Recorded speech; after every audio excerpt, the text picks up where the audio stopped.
Backlog से related बात की जाए तो हर साल लाखों बच्चे अपना सिलेक्शन नहीं ले पाते बिकॉज उनका बैकलॉग ही खत्म नहीं हो पाता, तो सिलेबस तो दूर की बात।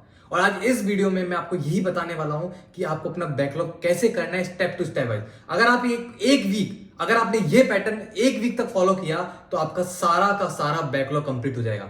मैं आपको बताता हूं, मैं अपने नीट और जेई के लिए जब मैं कोटा में प्रिपरेशन कर रहा था तो मैंने एनालाइज किया था और बच्चों को देखता था। वहां पे मैक्सिमम बच्चे मस्ती करते हैं या फिर अपने जो कोचिंग का टाइम होता है उस टाइम मॉल वगैरह में घूमते हैं। बट फिर भी मैंने बहुत सारे बच्चों को ऐसे को देखा था जो अपनी प्रिपरेशन 12th क्लास के मिड में स्टार्ट करते हैं और तब भी वो ऑल इंडिया रैंक अंडर 3000 2000 1500 के अंदर लाते हैं।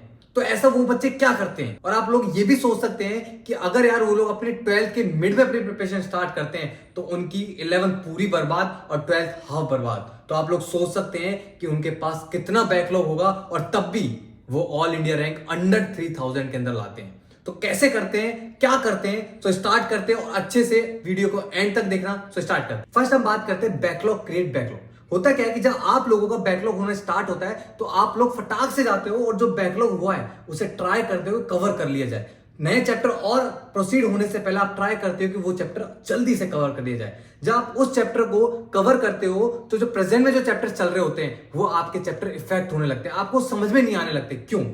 क्योंकि जो आपको ऑलरेडी जो बैकलॉग है उस चैप्टर में कुछ ऐसे कंसेप्ट है, कुछ ऐसे टॉपिक है जो आपके प्रेजेंट में जो चैप्टर चल रहे हैं उनसे कोरिलेट है, जिसके कारण आपको और बैकलॉग होने लगता है और आप लोग और टेंशन लेने लगते हो। Second point, time table. जब आप लोगों का बैकलॉग होना स्टार्ट होता है तो आप लोग एक टाइम टेबल बनाते हैं और उसे स्ट्रिक्टली फॉलो करते हैं। उसमें प्रॉपर टाइम रखते हैं कि फिजिक्स को मैं 4 घंटे पढ़ूंगा, केमिस्ट्री को मैं 3 घंटे पढ़ूंगा और बायो को मैं 2 घंटे पढ़ूंगा। जबकि आपको ये नहीं करना चाहिए। लाइक मैं एग्जांपल देता हूं, अगर मेरा फिजिक्स में रोटेशन मोशन चल रहा है और मेरा केमिस्ट्री में एटॉमिक स्ट्रक्चर चल रहा है तो आप लोगों को पता है कि जो रोटेशन मोशन चैप्टर है वो बहुत टाइम कंज्यूमिंग चैप्टर है, उसमें बहुत न्यूमेरिकल क्वेश्चंस प्रैक्टिस करने पड़ते हैं। बट एटॉमिक स्ट्रक्चर है वो बहुत छोटा चैप्टर है जिसमें हमें सिर्फ नॉर्मली फॉर्मुलेज याद करने होते हैं, कुछ थ्योरीज पढ़नी पड़ती है। जिससे होता क्या है कि जो टाइम डिविडेशन होता है उसमें आप लोग बहुत बड़ा ब्लंडर कर देते हैं जिसके कारण और बैकलॉग होने लग जाता है। अब आपको करना क्या है, सोने से पहले 3 से 4 घंटे डेली निकाल लें कि जब आपका पूरा जो डेली बेसिस जो क्लास में चल रहा है जब वो पूरा हो जाएगा उसके बाद आपको सोने से पहले 3 घंटे निकाल लें।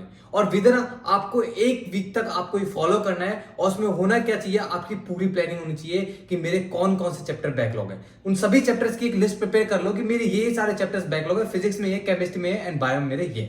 इन सभी की लिस्ट आपके अपनी स्टडी टेबल पे वॉल पे पेस्ट कर लेना। उसके बाद आपको जब तक 1 वीक तक, ओनली 1 वीक तक आपको 1 शॉर्ट वीडियोस के थ्रू आपको सारे चैप्टर्स क्लियर करने हैं। हाँ, हो सकता है कि आप डिटेल में नहीं पढ़ पाओगे, डिटेल में चैप्टर को नहीं समझ पाओगे, बट एक जो प्रॉब्लम होती है ना कि जो प्रेजेंट में जो सिलेबस चल रहा है वो हमें समझ में नहीं आता, जिसके कारण और बैकलॉग क्रिएट होता है, वो आपकी प्रॉब्लम सॉल्व हो जाएगी। जब आप 1 शॉर्ट वीडियोस देख रहे हो तो उन 1 शॉर्ट वीडियोस के नोट्स बनाए, प्रॉपर नोट्स बनाए और उनकी फॉर्मुला शीट भी बनाए, जिसको आपको डेली बेसिस पे वन वीक के अंदर अंदर आपको डेली बेसिस पे रिवाइज करना। जिसके कारण होगा क्या कि आपको जो फॉर्मुलेज हैं वो सारे लर्न हो जाएंगे, जो टॉपिक्स हैं, जो कुछ थ्योरी पॉइंट्स हैं, सारे लर्न हो जाएंगे जो आपको नीड है प्रेजेंट गोइंग चैप्टर को अच्छे से समझने के लिए। सो आपको 1 वीक तक ये पैटर्न फॉलो करना है और डेली बेसिस पे वो शॉर्ट नोट्स जो भी आपने बनाए हैं 1 शॉर्ट वीडियोस को रिवाइज करना क्या है कि अगर आपने आज एक वीडियो लिया है तो उसी आज वीडियो लेने के बाद आपको उसके नोट्स बनाने हैं, नोट्स बनाने के बाद उसको रिवाइज करना है और वो नोट्स आपके 4 to 3 पेजेस के अंदर ही होना चाहिए, इससे ज्यादा नहीं होना चाहिए। देन उसके बाद नेक्स्ट डे नाइट में जब आप अपना बैकलॉग सेकंड डे आप कवर कर रहे होंगे, जो फर्स्ट डे आपने नोट्स बनाए वो नोट्स आपको रिवाइज करने हैं। उसके बाद ही आपको सेकंड डे का बैकलॉग जो टारगेट किया है वो कंप्लीट करना है। 1 वीक तक आपको ये फॉलो करना है और आपको हमेशा प्रायोरिटी, सबसे पहले प्रायोरिटी आपको जो प्रेजेंट में क्लास में चल रहा है उसको देना है, देन उसके बाद बैकलॉग को देना है और 1 वीक तक फॉलो करना है। और फिर आप भी देखना कि विद इन 1 वीक के अंदर आपका पूरा अच्छे से बैकलॉग क्लियर हो जाएगा। So all the best. और अगर वीडियो अच्छा लगा हो तो प्लीज लाइक करना एंड अपने फ्रेंड्स के साथ जो भी स्ट्रगल कर रहे हैं रिलेटेड टू बैकलॉग प्लीज उसके साथ शेयर करना।